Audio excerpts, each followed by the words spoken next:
안녕하세요. 부버지 김현민 기자입니다.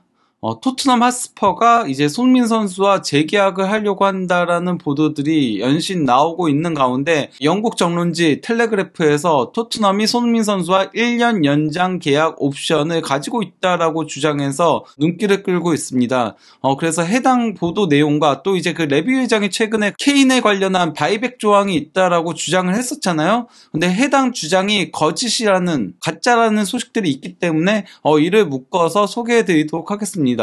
가장 먼저 손흥민 선수 재계약과 관련한 소식을 전한 인물은 바로 토트넘 ITK로 불리는 폴 오키프라고 할 수 있겠는데요. 폴 오키프가 토트넘이 손흥민과 계약을 연장하려고 대화를 준비 중에 있다라고 얘기를 한 건데요. 폴 오키프는 저희가 여러 번 소개를 해드렸죠. 영국 런던에 거주하고 있는 에이전트인데 이제 토트넘 관련한 내부 소식들을 상당히 많이 전해주는 걸로 유명하죠.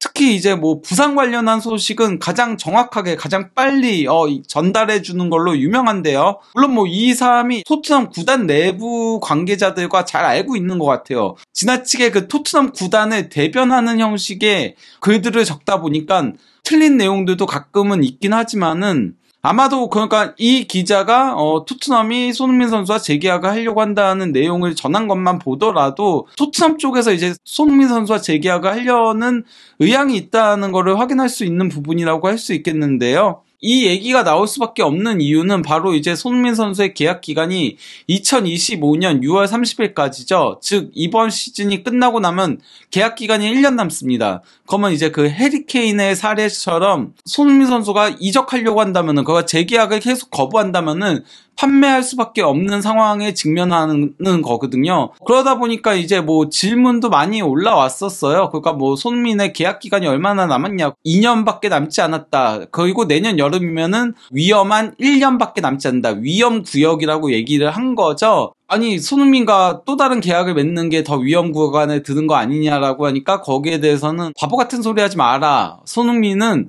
상업적으로 가치가 매우 있는 선수인데다가 톱 플레이어다. 그렇기 때문에 재계약을 하게 된다면 윈윈이 될 수 있다라고 한 거고 33세인데 재계약하는 게 조금 위험한 거 아니냐 이런 식으로 얘기를 하니까 거기에 대해서는 계약 기간이 1년밖에 남지 않은 상태에서 사우디가 만약에 제안을 하게 된다면은 그러면은 놓칠 수밖에 없게 될 것이다라고 얘기를 한 거죠. 이제 재계약과 관련해서 다른 이슈가 없냐는 질문에 대해서는 없을 것이라고 희망한다. 그는 매우 구단에 대한 충성심이 강하다라고 얘기를 한 겁니다. 이러한 가운데 9월 21일 어제죠.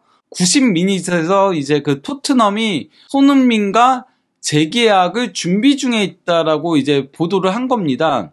이건 이제 언론 매체에서 얘기가 나온 거죠. 물론 90미닛은 그렇게 공신력이 높다라고 할 수는 없지만요. 에크렘 코누르하고 이 사람도 여러 매체들과 일하는 이적 전문 기자거든요.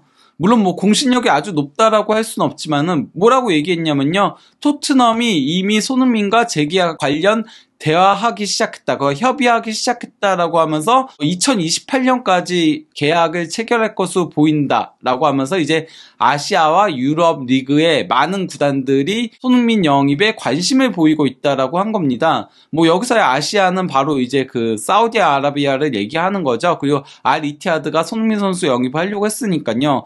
사우디아라비아 같은 경우는 손흥민 선수가 아시아 쿼터에 묶이기 때문에 더 이제 매력적인 대상이라고 할 수 있죠. 당장 알히랄이 이번에 8명의 선수를 영입을 했잖아요. 근데 이제 아시아 챔피언스 리그에는 외국인 선수 5명밖에 출전시킬 수 없어요. 그러다 보니까 이제 밀린코비치, 사비치, 쿨리발리, 야신부누 같은 스타 플레이어들을 활용할 수 없었습니다. 하지만 손흥민 선수를 영입하게 된다면은 아시아 쿼터니까 여기에서 자유로울 수 있는 거죠. 거기다가 이제 손흥민 선수가 아시아 선수니까 아시아 마케팅에 있어서도 상당히 이점이 되는 부분이 있다라고 할 수 있고요.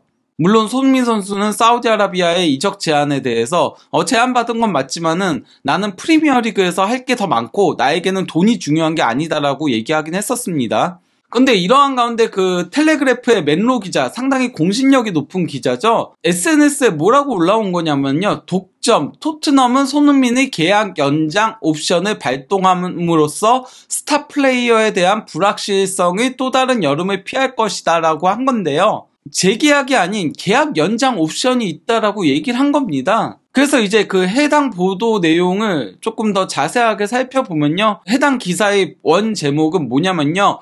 토트넘은 손흥민 계약 연장 옵션을 발동해서 케인의 사례를 피하려고 한다인 겁니다. 본문 내용을 살펴보면요. 토트넘이 손흥민의 계약 연장 후 옵션을 발동시켜 스타 플레이어에 대한 여름 이적 시장에서의 불확실성을 다시 한번 피할 수 있을 것이다. 손흥민의 기존 계약은 다음 시즌 2024-25 시즌을 끝으로 만료될 예정이지만 텔레그래프 스포츠는 구단이 최소 1년 더 연장할 수 있는 옵션을 보유하고 있다고 공개할 수 있다. 즉 이는 빠르면 2026년까지 손흥민이 토트넘에 헌신해야 한다는 소리다. 아직 옵션이 발동되지 않았고 당장 가능성도 희박하지만 구단과 손흥민 측 모두의 기대와 의도는 그렇게 될 것이다. 구단도 2026년까지 연장 옵션을 바라고 있고 손흥민 선수도 이걸 바라고 있다라는 식으로 보도를 한 겁니다. 토트넘은 31세의 손흥민에 대한 옵션을 공식적으로 발동시키기 위해 시즌이 끝날 때까지 기다릴지도 모른다. 당장 급한 게 아니라는 건 거죠. 거기다가 구단은 그의 미래에 대해 매우 느긋하고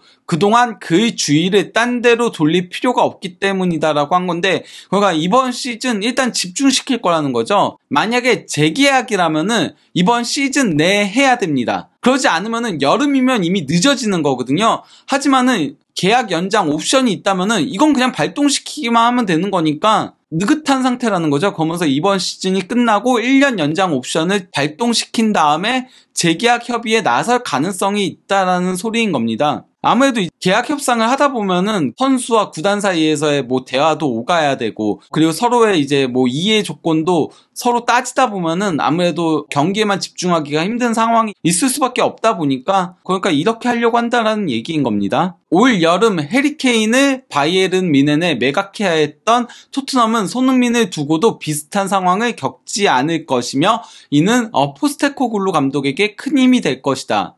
손흥민은 번리를 상대로 해트트릭을 기록하며 포스테코글루 체제에서 새 시즌을 잘 시작했고, 케인의 매각과 골키퍼 위고 요리스의 강등으로 인해 포스테코글루 감독의 주장으로 임명됐다.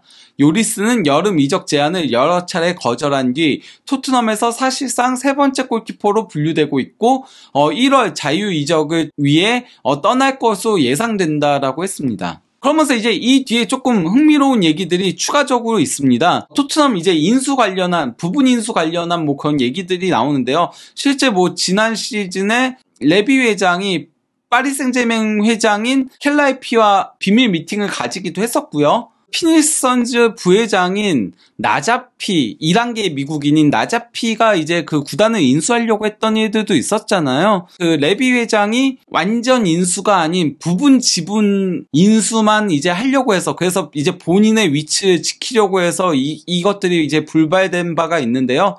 여기에 대해서 뭐라고 얘기했냐면요. 토트넘의 인상적인 시즌 시작에도 불구하고 다니엘 레비 회장은 블룸버그와의 인터뷰에서 구단의 지분 제한에 여전히 열려있다는 사실을 거듭 강조했다. 근데 여기서 지분 제한이죠. 이 얘기는 여전히 구단 완전 매각은 원하지 않는다는 소리인 겁니다. 부분 지분 인수만 가능하다, 이런 얘기인 건데요.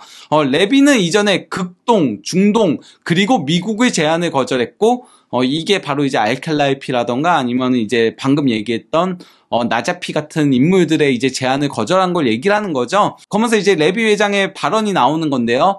난 실질적으로 토트넘을 떠나는 데에 관심이 없지만 누구나 제안하고 싶어 할 수 있는 어떤 것이든 고려할 의무가 있다. 그건 나에 관한 게 아니라 클럽의 무엇이 옳은지에 관한 것이다 라고 말했다. 즉 본인은 물러나고 싶지 않다는 거예요. 본인은 토트넘 회장직 계속 수행하고 싶다는 겁니다. 그러면서 구단에 좋은 제안들이 있다면은 그거는 고려할 의무가 있다라고 얘기를 한 겁니다. 그러면서 그는 지금까지 제안을 거절하면서 주주들에게 이익이 된다고 생각했던 건 우리 테이블에 아무것도 올려지지 않았다. 그러니까 여태까지의 제안들은 주주들에게 이익이 되는 게 아니라는 건데 과연 주주들이 그렇게 생각할지는 의문입니다. 레비 회장 본인에게 이익이 되지 않는다라고 생각했던 게 아닌가 싶긴 한데요. 어쨌건 레비 회장의 주장은 그거예요. 아직까지는 그렇게 좋은 매력적인 제안이 없었다.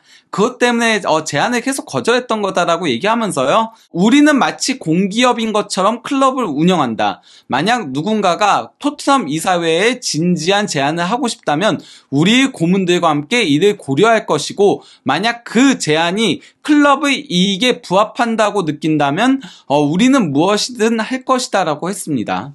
그리고 이제 그 뒤에도 상당히 흥미로운 내용이 하나 더 있는데요. 바로 이제 케인 관련한 겁니다. 어떤 거냐면요. 레비는 또 토트넘이 케인을 다시 영입할 수 있도록 계약에 삽입한 조항이 바이에른과 잉글랜드 주장이 복귀를 원하는 것과 수수료 협상에 달려있는 우선 협상 계약이라는 사실을 텔레그래프 스포츠의 대화를 통해 확인시켜 주었다. 만약 언젠가 케인이 프리미어리그로 돌아오기를 원하고 토트넘으로 오기를 원한다면 우리는 그를 다시 구매할 수 있는 능력을 갖게 될 것이다 라고 레비는 말했다. 케인은 클럽의 훌륭한 고용인이었고 놀라운 선수였으며 우리 아카데미가 배출한 선수지만 당신은 미래를 바라볼 수 없다. 누가 알겠나?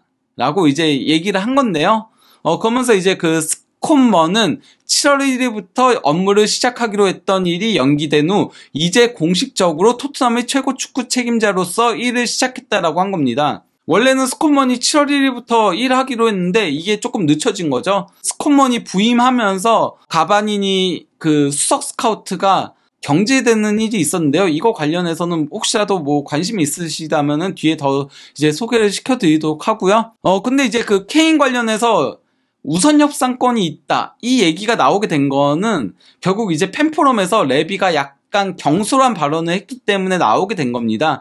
다니엘 레비가 토트넘 팬포럼에 참가를 해가지고 여기 이제 뭐 포스테코글루 감독과 손흥민 선수, 주장인 손흥민 선수까지 이제 참가를 했었는데 케인의 바이백 조항이 있다라고 얘기를 했던 거였거든요. 그러면서 이제 마치 토트넘이 원하면은 다시 케인을 데려올 수 있을 것이다라고 얘기를 한 건데요. 이 바이백 조항 같은 경우는 바이언과 협약이 된 일정 부분의 이적료 그걸 지불하면은 다시 영입할 수 있는 권한을 얘기하는 겁니다. 근데 여기에 대해 그 데일리 메일의 상당히 이제 공신력 높은 기자인 사미 모벨 기자가 뭐라고 했냐면요. 토트넘은 케인을 그대로 이제 바이백할 수 있는 그 조항 자체는 없다. 우선 협상권은 있다라고 얘기를 한 겁니다. 거기에 더해서 다니엘 레비 회장이 구단에 남아있는 이상 케인이 복귀할지 여부도 의문이다. 그러면서 여기에 대해서 그 케인이 바이언으로 이적하기 이전에 라커룸에 가서 팀 동료들과 작별 인사하려는 거를 레비가 막았던 사례들을 얘기를 했습니다. 이런 것 때문에 이제 케인이 토트넘으로 레비가 있는 이상은 돌아가지 않을 것이다라고 주장을 한 건데요. 즉 텔레그래프의 보도와 같은 일맥상통하는 내용들을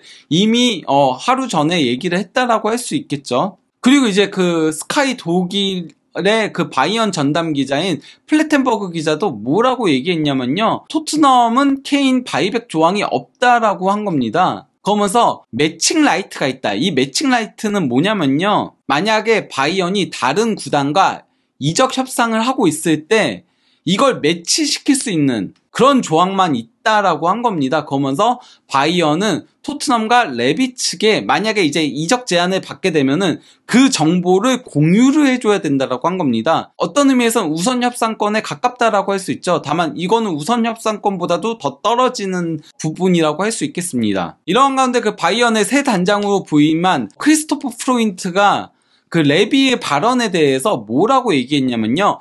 우리는 레비의 발언과 관련해서 아무 말도 하지 않을 것이다. 우리는 계약 세부 사항에 대해 아무것도 밝히지 않는다. 케인은 여기 있고 처음으로 확신을 가지고 영국을 떠났다. 우리는 그와 4년 계약을 맺었다. 우리는 그와 함께해서 매우 행복하고 바이에른에서 그와 장기 계약을 계획하고 있다.